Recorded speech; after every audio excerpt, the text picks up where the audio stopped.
অনেক সময় মেয়েরা যখন কনসিভ করে তখন অল্প একটু ব্যথা পেটে অনুভব হয়।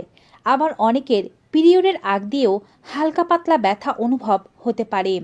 যারা গর্ভধারণের চেষ্টা করছেন তারা পিরিয়ডের ব্যথার পার্থক্য এবং ইমপ্লান্টেশন বা গর্ভরোপণের ব্যথার পার্থক্য সম্পর্কে জানতে চান। কিভাবে তারা বুঝবেন যে তাদের গর্ভধারণের জন্য ব্যথা হচ্ছে নাকি পিরিয়ড হয়ে যাবে দেখে ব্যথা হচ্ছে? যদি সেই পার্থক্যগুলো সম্পর্কে স্পষ্ট ধারণা পেতে চান তবে আজকের ভিডিওটি সম্পূর্ণ দেখতে হবে। পিরিয়ডের ব্যথা এবং গর্ভরোপণের ব্যথা কেমন হয়ে থাকে এবং তার মধ্যে পার্থক্যগুলো কি কি তার প্রত্যেকটি বিষয় এই ভিডিওতে জানানো হয়েছে।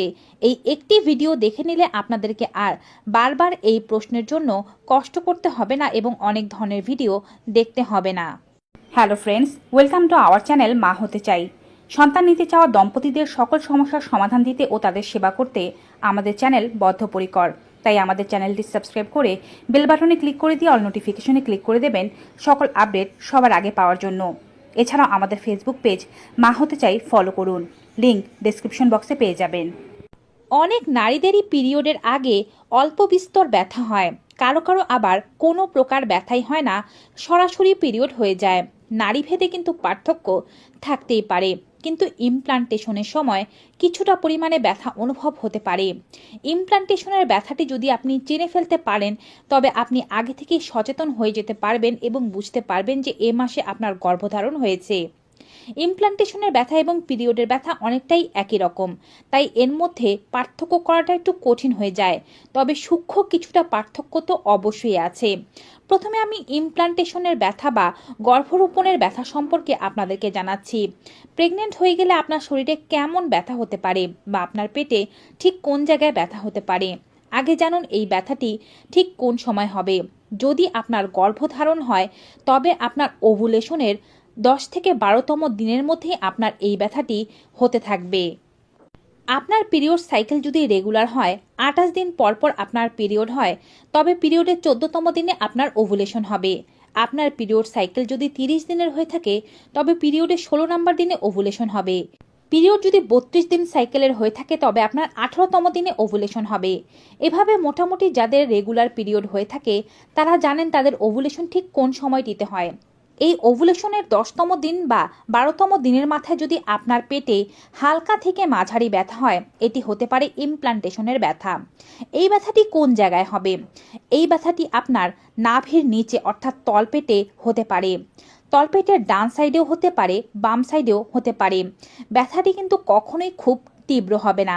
যদি ব্যথা তীব্র হয় তবে ডক্টরকে অবশ্যই বিষয়টি জানাতে হবে। সেটি একটপিক প্রেগনেন্সির লক্ষণ হতে পারে। ডান সাইডে, বাঁ সাইডে অথবা তলপেটের মাঝামাঝি খামচানোর মতো এক ধরনের ব্যথা হতে পারে, কিংবা সূচ ফোটানোর মতো এক ধরনের ব্যথা হতে পারে।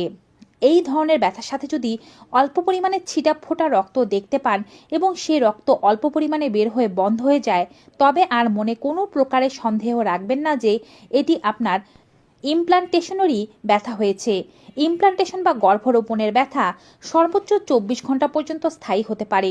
এই ব্যথার তীব্রতা বেশি হবে না, অর্থাৎ ব্যথায় আপনাকে খুব বেশি কষ্ট পেতে হবে না। ইমপ্লান্টেশনের ব্যথা সাধারণত তলপেটে ডানে অথবা বামে কিংবা মাঝখানেই হতে পারে। এই ব্যথার সাথে কোমরে, পিঠে কিংবা উরুতে কোনো প্রকারের ব্যথা দেখা যাবে না। এই ব্যথাটি অল্প কিছুক্ষণের মধ্যেই ভালো হয়ে যাবে, থেমে থেমে উঠতে পারে, তবে দীর্ঘস্থায়ী হবে না। এই ব্যথার সাথে যদি গর্ভধারণের লক্ষণ যেমন নজিয়া, বমি বমি ভাব, মাথা ঘোরানো, দুর্বলতা, খাবার খেতে ইচ্ছা না করা, এছাড়াও যদি আপনার নাকে গন্ধ লাগা, ব্রেস্ট ফুলে ওঠা, ব্রেস্ট দিয়ে তরল আসা, এই লক্ষণগুলো দেখা পেতে থাকেন তবে কোনো প্রকারের সন্দেহই রাখবেন না যে আপনি গর্ভধারণ করেছেন। এবারে বলছি পিরিয়ডের আগে যে পেটে ব্যথা হয় সেটি কেমন হয়। পিরিয়ডের আগের পেটে ব্যথাটি সাধারণত পিরিয়ডের 1 থেকে 2 দিন আগে শুরু হতে পারে। এটি ডান অথবা বাম সাইডে হবে না, এটা সরাসরি আপনার তলপেটে, নাভির নিচে কিংবা একেবারে যোনির উপর দিয়ে হতে পারে। এই ব্যথার তীব্রতা আস্তে আস্তে বাড়তে পারে এবং পিরিয়ড হয়ে যাওয়ার পরে প্রথম থেকে দ্বিতীয় দিন পর্যন্ত এ ব্যথা ভালো হয়ে যেতে পারে। এই ব্যথার সাথে অর্থাৎ পিরিয়ডের জন্য যাদের ব্যথা হয় তাদের মাঝে মাঝে কোমরেও ব্যথা হতে দেখা যায়, তলপেটেও ব্যথা হতে দেখা যায় এবং এ ব্যথার সাথে থাইগুলো এবং উরুগুলোতেও ব্যথা হতে দেখা যায়। এমন ব্যথা দেখা দিলে অবশ্যই বুঝে নেবেন আপনার গর্ভধারণ হয়নি, আপনার পিরিয়ড হয়ে যাবে। এটি সাধারণত আপনার পিরিয়ডের 1 থেকে 2 দিন আগে ব্যথা উঠতে দেখা যায়, অর্থাৎ আপনার পিরিয়ডের যেদিন ডেট রয়েছে তার 1 থেকে 2 দিন আগে আপনি এমন ব্যথা অনুভব করতে শুরু করবেন। এই ব্যথার ক্ষেত্রে আপনার গর্ভধারণের তেমন কোনো লক্ষণ থাকবে না, তবে আপনার ব্রেস্টে ব্যথা থাকতে পারে এবং নিপলগুলো বেশি পরিমাণে ফুলে যেতে পারে। পিরিয়ড হয়ে গেলে প্রথম বা দ্বিতীয় দিনের মধ্যে ব্রেস্টের এই ব্যথাও ভালো হয়ে যাবে। ইমপ্ল্যান্টেশনের ব্যথা বা গর্ভধারণের ব্যথা এবং পিরিয়ডের ব্যথা কিন্তু কখনোই উপরের পেটে হয় না, এটি সবসময় তলপেটের সাথে সম্পর্কযুক্ত, কারণ আপনার ওভারি, আপনার জরায়ু সব কিছুই রয়েছে আপনার তলপেটের কাছাকাছি। আশা করছি এই ভিডিওটি দেখার পরে গর্ভরোপণের ব্যথা এবং পিরিয়ডের ব্যথার মধ্যে আপনাদের আর কোনো সংশয় থাকবে না। ভিডিওটি ভালো লেগে থাকলে বেশি বেশি সকলের সাথে শেয়ার করে দেবেন, যেন সবাই এই গুরুত্বপূর্ণ তথ্যগুলো পেতে পারে। আজকের মতো এখানেই বিদায় নিচ্ছি।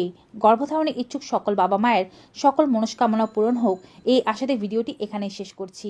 Good bye and take care.